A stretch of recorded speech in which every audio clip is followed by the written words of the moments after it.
हाँ तो दोस्तों इस वीडियो के अंदर हम वंदन फूड्स के आईपीओ के बारे में बात करेंगे और जानेंगे कि इस आईपीओ के अंदर आपको अप्लाई करना चाहिए या नहीं। चलिए शुरू करते हैं। तो देखिए सबसे पहले हम ये जानेंगे कि ये कंपनी क्या काम करती है। ये जो कंपनी है 2015 में ये कंपनी स्टार्ट हुई है, यानी कि ऑलमोस्ट अगर हम बात करेंगे अराउंड 9 से 10 साल ये कंपनी को स्टार्ट हुए हो चुके हैं। तो देखिए जो कंपनी हमें यहाँ पे कैस्टर ऑयल और कैस्टर ऑयल केक हमें यहाँ पे कंपनी बनाती हुई नजर आती है। और अगर हम कंपनी के मैन्युफैक्चरिंग फैसिलिटी की अगर हम बात करेंगे तो डिनोज पठान गुजरात में हमें यहाँ पे कंपनी का मैन्युफैक्चरिंग यूनिट यहाँ पे नजर आता है। और उसके अलावा अगर हम यहाँ पे कंपनी के बिजनेस मॉडल की अगर हम बात करेंगे तो B2B और B2C दोनों ही बिजनेस मॉडल्स हमें यहाँ पे कंपनी के नजर आते हैं। तो डेफिनेटली अगर हम देखेंगे अगर यहाँ पे होलसेल बेसिस पे अगर ये कंपनी को ग्रो करना है तो वहाँ पे B2B पे कंपनी को फोकस करना पड़ेगा। लेकिन अगर हाई मार्जिन पे अगर ये कंपनी को फोकस करना है तो वहाँ पे कहीं ना कहीं B2C मॉडल पे कंपनी में यहाँ पे फोकस करती हुई नजर आ सकती है। लेकिन अगर हम देखेंगे अगर दोनों का बैलेंस अप्रोच अगर यहाँ पे रहेगा तो वहाँ पे कहीं ना कहीं जो अगर हम यहाँ पे रेवेन्यू के पॉइंट ऑफ से अगर हम बात करेंगे तो वहाँ पे जो सिक्लिकलिटी की हम जो बात करते हैं वो कहीं ना कहीं हमें यहाँ पे थोड़ी कम यहाँ पे नजर आएगी। और उसके अगर हम यहाँ पे कंपनी के टोटल नंबर ऑफ एम्प्लॉइज की अगर हम बात करेंगे तो हार्डली यहाँ पे 16 एम्प्लॉइज हम यहाँ पे कंपनी के अंदर काम करते हुए नजर आते हैं। लेकिन अभी थोड़ा एक्सपांशन अगर ये आईपीओ के बाद में अगर ये कंपनी करेगी तो वहाँ पे कहने की जो कंपनी का एम्प्लॉय काउंट है वो यहाँ पे और बढ़ता हुआ नजर आ सकता है। अगर हम यहाँ पे कंपनी के ऑब्जेक्टिव के बारे में अगर हम बात करेंगे, यानी कि जो आईपीओ से कंपनी को पैसा मिलने वाला है उसको कंपनी कैसे यूटिलाइज करने वाली है, तो देखिए लगभग यहाँ पे 8 करोड़ 57 लाख हमें यहाँ पे कंपनी वर्किंग कैपिटल के लिए यूज करती हुई नजर आएगी। उसके अलावा अगर हम बात करेंगे तो 3 करोड़ का डेट हमें यहाँ पे कंपनी क्लियर करती हुई नजर आएगी। और उसके अलावा अगर हम बात करेंगे अराउंड 8 करोड़ 29 लाख के लगभग का यहाँ पे जो करंटली अभी जो कंपनी का मैन्युफैक्चरिंग फैसिलिटी है वहाँ पे कंपनी को एक्सपांशन करना है, तो उसके रिगार्डिंग हमें यहाँ पे ये कंपनी के इफेक्ट करती हुई नजर आएगी। अब अगर हम कंपनी के फाइनेंशियल्स के बारे में अगर हम बात करेंगे तो देखिए 2022 में हार्डली 1 करोड़ के लगभग ये कंपनी का रेवेन्यू का नंबर था।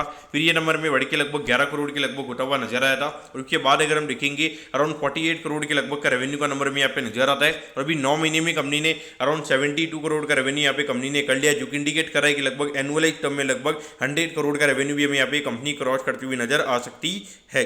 अगर हम प्रॉफिटेबिलिटी की बात करेंगे तो यहाँ पे 2022 में लगभग ये कंपनी 11 लाख के लॉस में थी। और अगर हम 2024 वाले ईयर एंडिंग में अगर हम बात करेंगे अराउंड 2 करोड़ 64 लाख के लगभग का यहाँ पे प्रॉफिट ये कंपनी का नजर आता है। और उसके पहले अभी 9 महीने में अगर हम देखेंगे लगभग 4.5 करोड़ का प्रॉफिट यहाँ पे कंपनी ने ऑलरेडी कर लिया है, जो कि इंडिकेट करा है कि लगभग एनुअलाइज बेसिस पे लगभग 6 से 6.5 करोड़ के लगभग का प्रॉफिट हमें यहाँ पे कंपनी का होता हुआ नजर आ सकता है।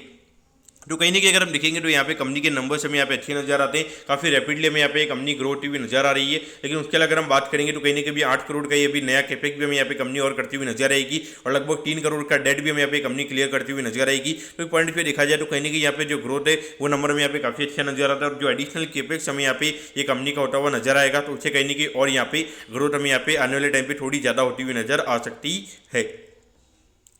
अब अगर हम यहाँ पर आईपीओ की डिटेल्स के बारे में अगर हम बात करेंगे तो देखिए 30 जून को ये आईपीओ में स्टार्ट होता हुआ नजर आएगा और 2 जुलाई को ये आईपीओ में क्लोज होता हुआ नजर आएगा।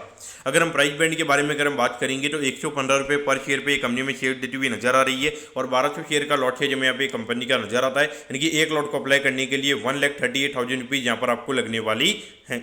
अगर हम आईपीओ के इशू साइज के बारे में अगर हम बात करेंगे तो अराउंड 30 करोड़ 36 लाख के लगभग का आईपीओ का इशू साइज हमें यहाँ पे नजर आता है। इसमें से अगर हम बात करेंगे तो अराउंड 1 करोड़ 52 लाख के जो शेयर्स हमें यहाँ पे मार्केट मेकर के पास में जाते हुए नजर आएंगे। और बाकी लगभग 28 करोड़ के जो शेयर है वो हमें यहाँ पे पब्लिक के पास में जाते हुए नजर आएंगे। तो यहाँ पर अगर हम देखेंगे तो लगभग 50% के लगभग का जो कोटा है वो हमें यहाँ पे रिटेल पब्लिक का यहाँ पे नजर आता है, यानी कि ऑलमोस्ट आईपीओ के 14 से 14.5 करोड़ के जो शेयर है वो हमें यहाँ पे रिटेल पब्लिक के पास में जाते हुए नजर आएंगे।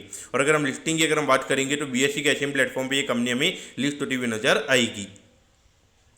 अब अगर हम यहाँ पर आईपीओ के टाइम टेबल के बारे में अगर हम बात करेंगे तो देखिए 3 तारीख को आपको पता चल जाएगा कि आपको अलॉटमेंट मिला ही। अगर अलॉटमेंट नहीं मिलता तो 4 जुलाई को आपको रिफंड मिल जाएगा। 4 जुलाई को आपके डीमैट अकाउंट में शेयर आ जाएंगे अगर आपको अलॉटमेंट मिलता है। और 7 जुलाई को ये कंपनी में लिस्ट होती हुई नजर आएगी।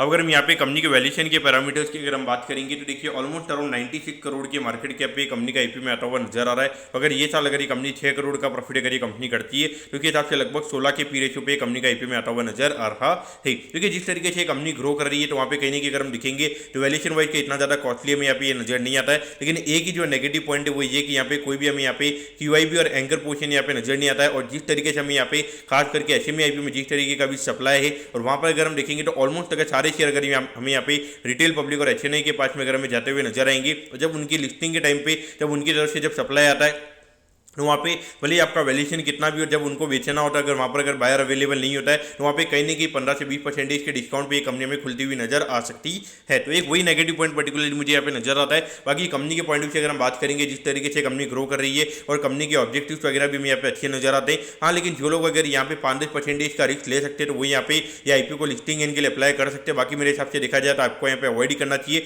मार्केट में और भी अभी अपॉर्चुनिटीज है, लेकिन वहाँ पर आपके अलॉटमेंट के चांसेस काफी कम रहेंगे। यहाँ पे हो सकता है कि आपके थोड़े जो अलॉटमेंट के चांसेस रहेंगे वो कहीं ना कहीं थोड़े यहाँ पे फेयर रहेंगे, यानी कि कहीं ना आपके जो लगने के चांसेस है वो यहाँ पे ज़्यादा रहेंगे। लेकिन कहीं ना कहीं यहाँ पे ये चांस भी रहेगा कि ये कंपनी में नीचे भी खुलती हुई नजर आ सकती है। तो इस पॉइंट से मेरे हिसाब से देखा जाए तो अगर लिस्टिंग इनके पॉइंट से एक बार के लिए अवॉइड किया जा सकता है, लेकिन ये कंपनी जब लिस्ट हो जाती है तो वहाँ पर थोड़ा बहुत अगर सेलिंग प्रेशर ये जब कंपनी का कम हो जाता है तो वहाँ पर मेरे हिसाब से कंपनी को देखा जा सकता है। लेकिन लिस्टिंग में अगर हम देखेंगे तो मुझे लगता है या तो 10 से 15% के प्रीमियम पे ये कंपनी में खुलती हुई नजर आएगी, या 5-10% के डिस्काउंट पे ये कंपनी में खुलती हुई नजर आ सकती है। लेकिन अगर हम रिस्क रिवॉर्ड के पॉइंट से अगर हम बात करेंगे तो बढ़िया रिस्क रिवॉर्ड हमें यहाँ पे नजर नहीं आता है, तो पॉइंट से यहाँ पर अवॉइड करना सही रहेगा। तो मैं कहता हूँ कि वंदन फूड्स के आईपीओ के बारे में आपको सब कुछ समझ में आ गया होगा। अगर आपकी कोई भी क्वेरीज है आप कमेंट कीजिए, मैं जो आपके कमेंट पर रिप्लाई करूंगा। ओके दोस्तों, thank you, have a nice day.